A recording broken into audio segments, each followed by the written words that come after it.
Hola a todos, ¿qué tal? ¿Cómo están? Según Freud, el concepto de matar al padre es uno de los mitos más antiguos respecto a la relación entre padres e hijos y sobre todo la transición de la juventud hacia la edad adulta. Pero muchos expertos advierten que este concepto puede ser obsoleto, como lo prueba nuestro invitado de hoy, el artista mexicano Martín Coronel, quien, además de su actividad creadora, se dedica a inmortalizar la obra de su padre, el gran pintor Pedro Coronel. El tacto es una de las primeras formas que el ser humano tiene para comprender el mundo. Para Pedro Coronel, fue la manera inicial de relacionarse con la creación del arte. De joven, aprendió a modelar marionetas de barro con un titiritero de su localidad, lo que despertó en él una curiosidad que lo llevó del tacto para conocer al tacto para crear.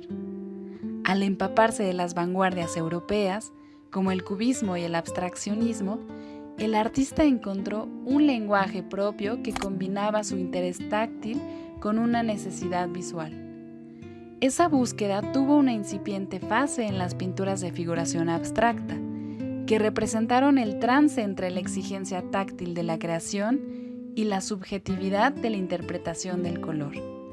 Posiblemente sea dentro de la primera generación de arte figurativo donde existe una mayor influencia de los maestros del muralismo, sobre todo por la presencia de elementos nativos. Asimismo, las culturas originarias precolombinas, africanas y grecorromanas fueron una gran inspiración para la creación de sus obras. Su indagación artística culminó con una producción completamente abstracta, en la que resaltan elementos poliformes y orgánicos, que constituyen un juego de contrastes entre el fondo uniforme y las figuras multicolores. Muy buenas tardes, Martín. Hola, buenas tardes, Martín Jordi. Coronel. Has venido maravillosamente acompañado por Marc Fillon, que es el director de la Galería Art aquí en París. Buenas tardes y bienvenidos Buenas ambos tardes. a Radio Buenas Francia tardes. Internacional. Es cierto lo que decía nuestra compañera en el vídeo de Hacienda, que el gusto de por la escultura de tu padre nació de haber hecho marionetas con un titiritero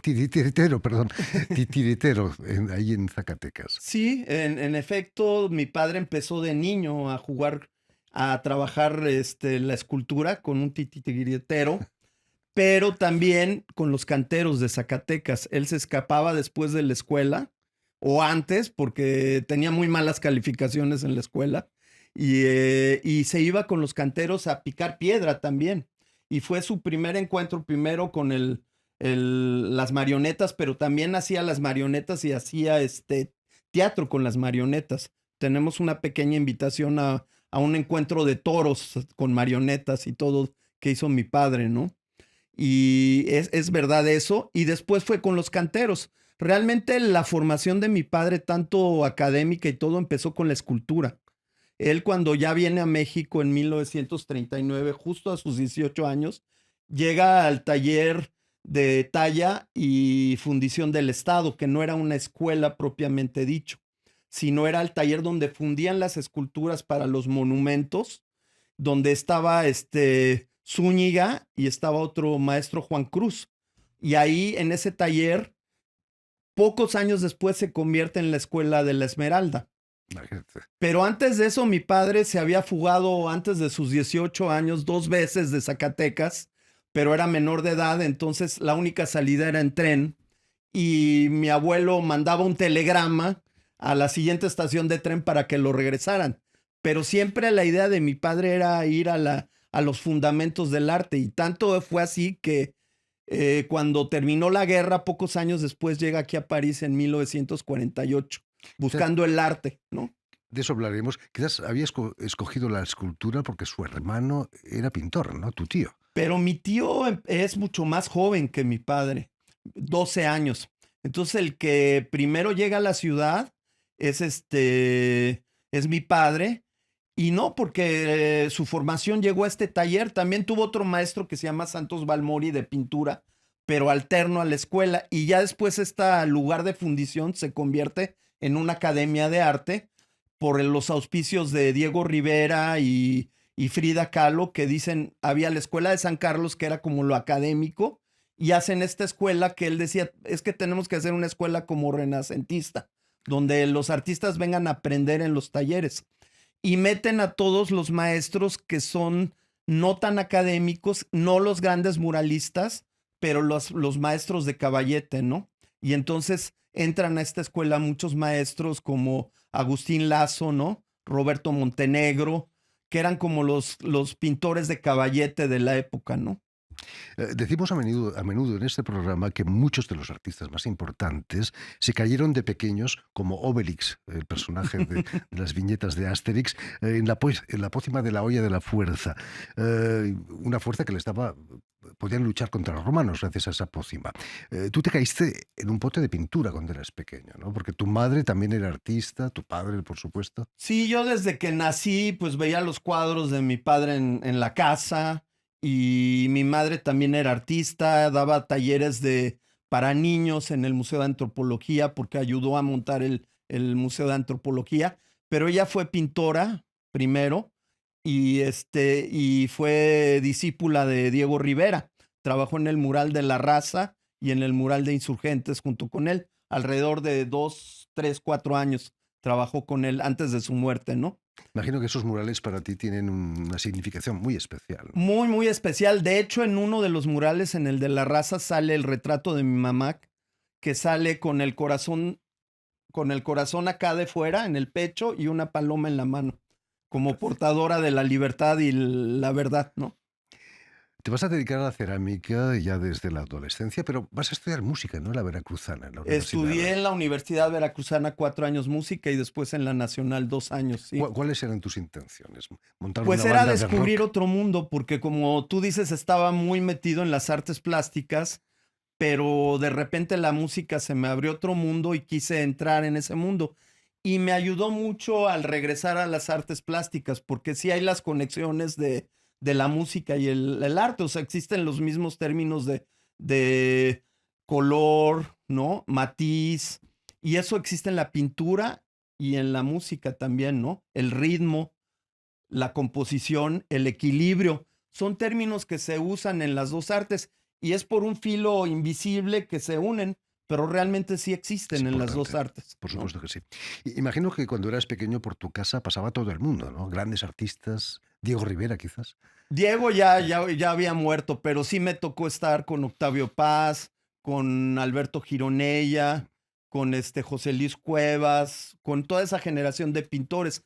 Mi padre representó como la punta de lanza de una generación que en México llamamos ruptura, que rompió con el movimiento de muralistas, viendo otras influencias de arte moderno que la tomaban muy mal como arte burgués en México, porque decían, no, ese es arte burgués, porque los muralistas eran totalmente de izquierda y decían que no, que había que ir a las raíces del arte mexicano, ¿no?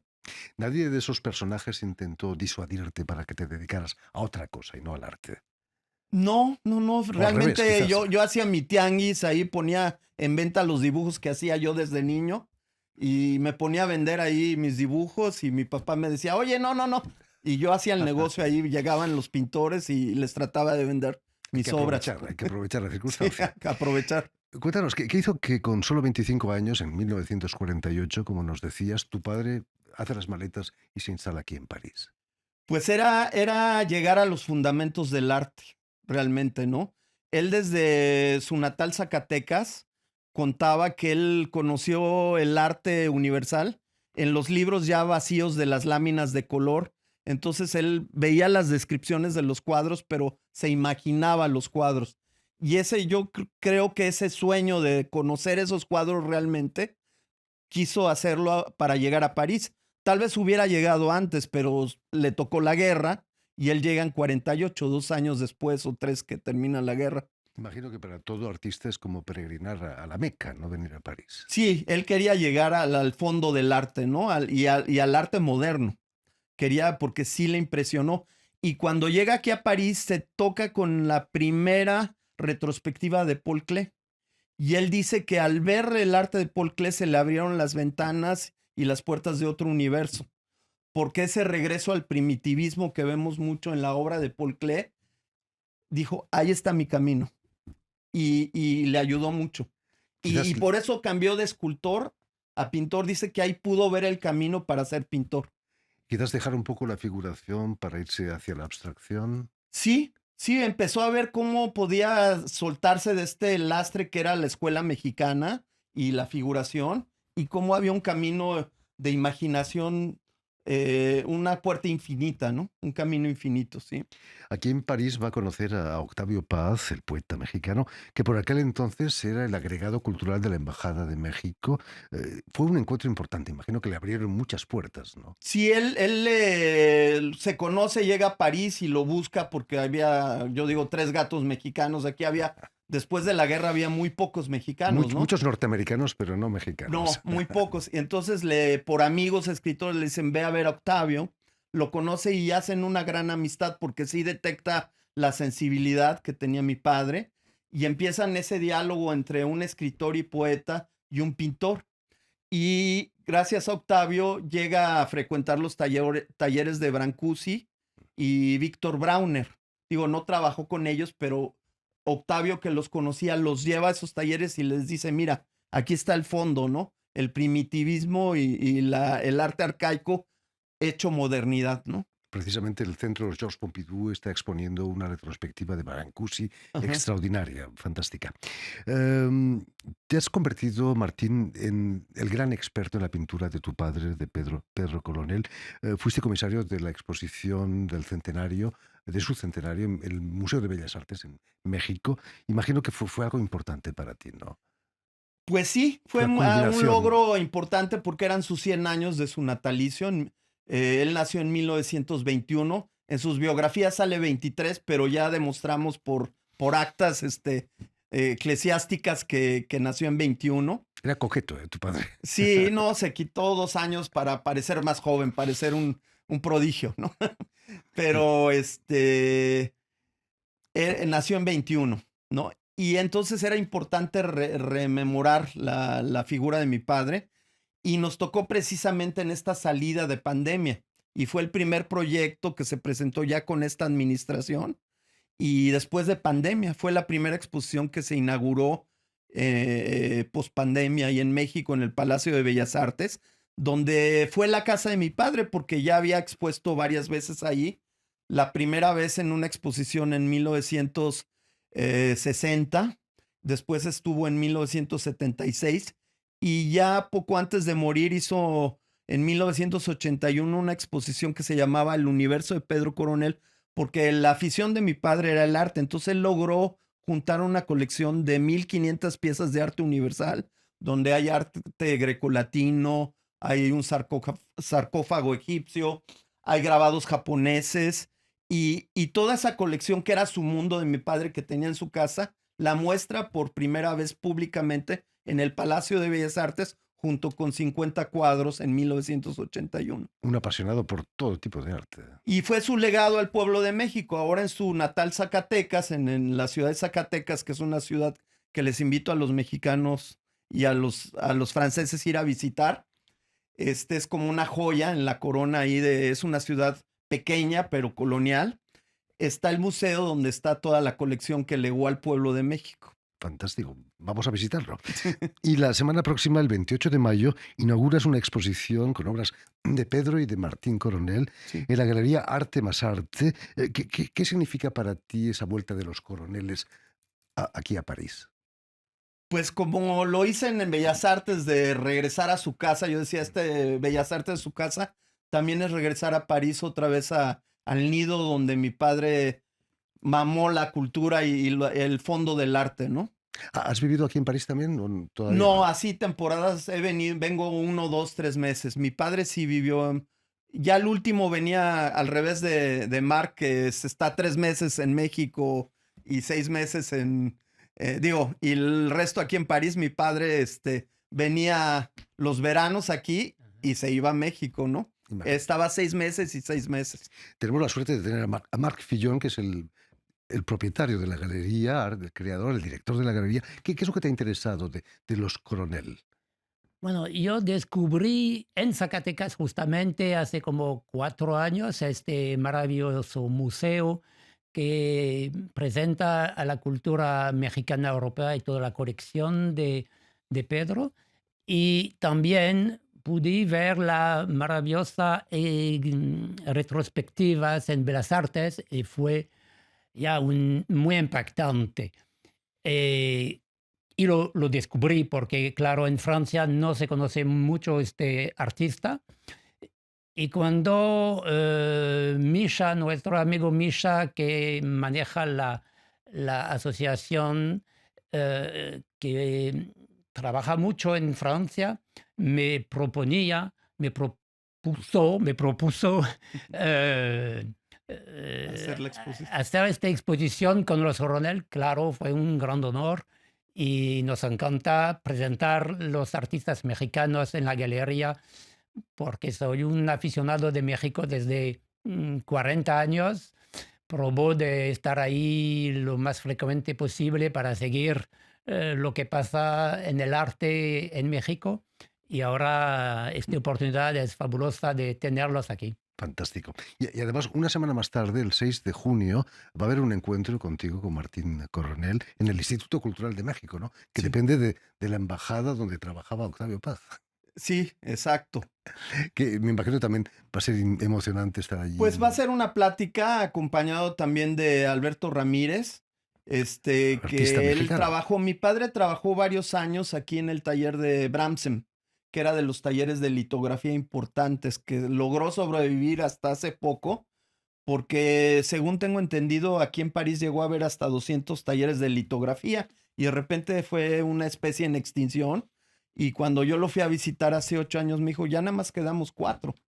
Y ahora me dieron la noticia que ya Bramsen cerró, porque bueno, fue el boom de la publicidad, se dio con la litografía y digo, por eso existe toda la obra del Moulin Rouge y todo eso, ¿no? Por supuesto. Por estos talleres de litografía. Han sido víctimas de la especulación inmobiliaria, seguro. También, y también de la modernidad, ¿no? De que ya la técnica de la litografía cambió, se fue hacia la serigrafía, el offset, y también el impedimento que se trabajaba sobre piedra, estas piedras que es una cantera italiana, que se acabó por el boom que hubo. Entonces, primero empezaron con piedras de este tamaño, por eso los carteles eran así gigantes y se fueron partiendo las piedras, haciendo más chiquitas. Pero mi padre trabajó ahí directamente en la piedra, la litografía, con Bramsen. Y Alberto nos va a platicar también de ese taller, ¿no? Fantástico. En fin, pues ya lo saben, tienen una cita en la Galería Art de París, Art Gallery, aquí en París, en el 28 de la calle Fontaine-au-Roi, en el distrito 11 al norte de la capital. Muchísimas gracias, Martín Coronel, muchísimas gracias, Marc Fillon. Permíteme también que dé las gracias a Stéphane de Hesli y a Stéphane Fossé, quienes se han ocupado hoy de la realización del programa, y también saludar a nuestros telespectadores. Y a Misha también, a Misha por supuesto, Bailón, que fue el que nos unió. Que no está aquí con nosotros porque está en Madrid, Sí. pero queremos saludar también a nuestros telespectadores que nos siguen seguro que en Zacatecas, gracias a la cadena Unión Continental Latinoamérica y una red que se llama TAL, que reúne televisoras públicas y universitarias de toda América Latina. Gracias. Y a ustedes, muchísimas gracias por su atención y les damos cita para una nueva edición de El Invitado de Radio Francia Internacional.